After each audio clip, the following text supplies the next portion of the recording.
Un extrait d'un roman en cours de Maxime Coton.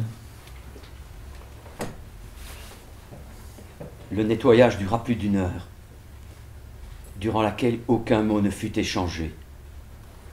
Très vite, les sœurs s'entendirent sur la manière de se répartir le travail, tout en avançant à travers les pièces de l'appartement. Elles passèrent l'aspirateur, époustèrent les bibelots, rangèrent dans les armoires les vêtements laissés partout à l'aveugle. À leur manière, elles célébraient la mémoire de leur grand-mère. À présent, leur seule manière d'être ensemble, à 3, c'était active, de conserver le silence qui embaumait désormais les alentours de mamie, de s'en faire les garantes. Ainsi les anecdotes affluaient. Penty, malgré la mort, restait présente. Elle venait. Sa corpulence trapue et forte l'empêchait de se mouvoir comme elle l'aurait voulu, ou comme, jadis, elle pouvait le faire. Son poids était la source de toutes ses plaintes, l'origine de tous ses maux. Elle développait pour entretenir sa maison, sa grande maison, espace vital que la défection progressive de ses enfants avait rendu trop grande, un ensemble de stratagèmes qu'elle se plaisait à raconter à ses petites filles. Elle parlait, et quelque chose dans ses logorrhées indiquait qu'elle tentait, par là, de cacher sa surdité grandissante. Cela agaçait Véty.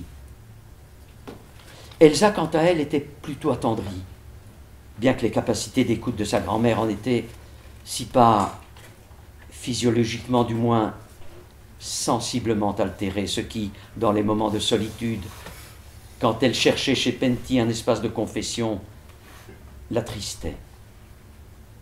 Ces après-midi-là, Elsa repartait chez elle, les mains pleines de pâtisseries et de salades, traversant les grandes allées piétonnes avec une sensation étrange, mélange de colère et de tendresse infinie. Après tout, pourquoi donnait-elle tant à ce qui la relie à Penty, passe par des mots? Entre les flux de paroles de sa grand-mère et son mutisme à elle, c'était bien ça qui sourdait, l'absence de parole. Pourquoi donc cette absence résonnait comme un vide en elle, à présent impossible à combler, comme une insuffisance? Les sœurs terminèrent par le séjour, ramassant doucement les vêtements que Véty avait laissés. Une quiétude régnait à présent dans l'appartement. L'extrémité de l'après-midi devait y contribuer. « Et maintenant ?» dit Elsa, alors qu'elle se laissait tomber dans le fauteuil, le front et les aisselles perlés d'une fine sueur. « Si nous invitions des gens pour une fête ?» Décidément, Véty avait une drôle de manière d'entrer dans le deuil. Les premiers convives étaient partis vers minuit. Cela avait été une soirée quelconque, au déroulement prévisible, bien que non prédéterminé.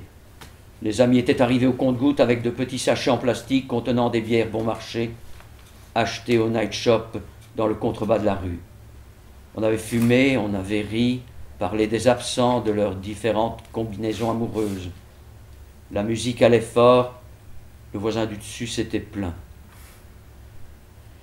Elsa, une fois la porte fermée sur le dernier groupe d'étudiants, avait regardé les cadavres du pâté qu'elles aimaient tant, disséminés partout dans les pièces centrales, avait lacé ses chaussures de lourdes caterpillars en nubuck beige.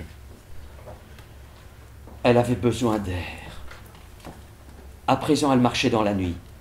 Déserte était la ville qu'elle sillonna, traversant le parc à flanc de colline. La fraîcheur de l'obscurité parsemée par les souffles du vent habillait ses joues, ses mouvements. Elle était heureuse. La journée qui s'achevait avait été d'une telle densité que Elsa se sentait pleine d'énergie, elle marcherait aussi loin que possible. Des chats apparaissaient et disparaissaient entre les maisons. Leurs yeux perçants dessinaient des comètes, frontières du monde rampant des animaux qui jamais ne s'éteignaient. Elle pensa aux âmes chères, aux âmes présentes. Véty, sa mère et les autres, ainsi qu'à celles qui n'avaient pas encore de visage, qu'elle rencontrerait demain, dans quelques semaines, dans 10 ans. Elle se savait reliée. Les manifestations brutales de tristesse, pleurs, désespoir avaient disparu. Alors qu'elle laissait courir sa main droite sur la rambarde de l'escalier en tourbe, un sentiment de culpabilité lui sauta au visage. Comment tant d'allégresse, alors que Penty, qu'elle aimait plus que tout, n'existait plus. Le problème qui se posait à elle, sans qu'elle s'en rendît compte sur le moment, concernait l'attitude à observer pour fouiller l'absence sans la combler. Un premier réflexe social avait été la tristesse et ses manifestations. Alors que traversant le centre, elle s'avançait vers Soupalin, elle passa en revue les vêtements sombres de sa garde-robe qui pourraient dès le lendemain convenir.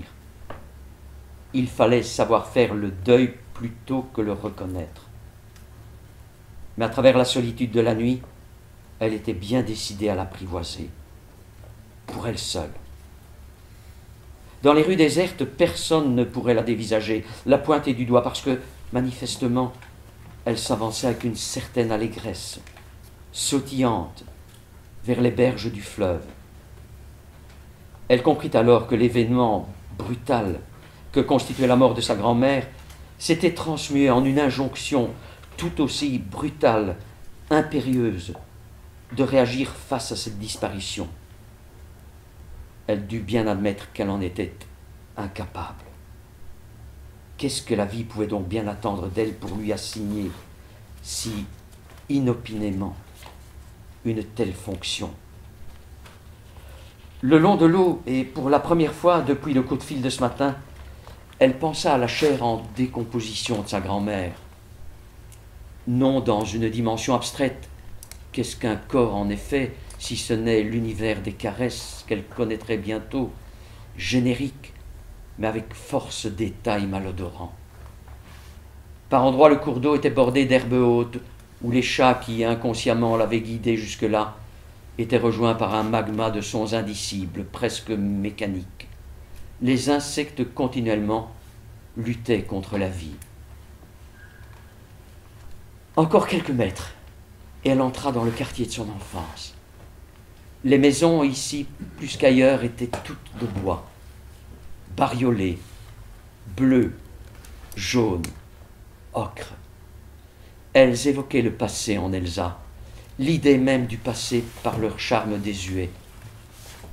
La plupart n'avaient pas d'étage. C'étaient de petites baraques. Aujourd'hui, les artistes de la ville avaient remis le quartier au goût du jour, en revendiquant des airs bohémiens à la mode, acquérant ou louant, petit à petit, les maisons cossues. Par quelle partie du corps commençaient les contusions? Bien sûr, Elsa ne l'apprendrait pas. Quand elle verrait Penty allongée, le lendemain ou le surlendemain, elle serait toute fardée de fond de teint blanc, elle qui ne se maquillait jamais. Comme si les morts avaient le teint pâle. Encore une aberration, pensa-t-elle. Elle pressentit alors que ce qui serait le plus dur ne serait pas d'accepter la disparition de Penty, mais plutôt que cheminant vers ce rien qu'est la mort, elle passerait par un état intermédiaire auquel Elsa serait tenue d'assister, où sa grand-mère vidée d'elle-même ne serait plus qu'un amas de membres. Seulement, un amas tout à fait interchangeable, que l'on parfumerait pour lutter contre la putréfaction, et prolonger ainsi ce qu'il était convenu d'appeler, devant le visage fermé, des moments de recueillement. Considérant que ce serait trahir l'intimité qu'elles avaient eue, intimité dont les peaux seules ne pouvaient en aucun cas garder aucune trace, elle prit la décision de ne pas assister aux funérailles. Cela étant dit, elle se sentit tout à fait calme, apaisée. L'usine qui brassait la bière locale se découpait à l'horizon. Depuis un petit moment, l'odeur de houblon délicieuse chatouillait les narines d'Elsa, alors qu'à présent les lampes bleues et vertes de la longue cheminée resplendissaient dans la nuit.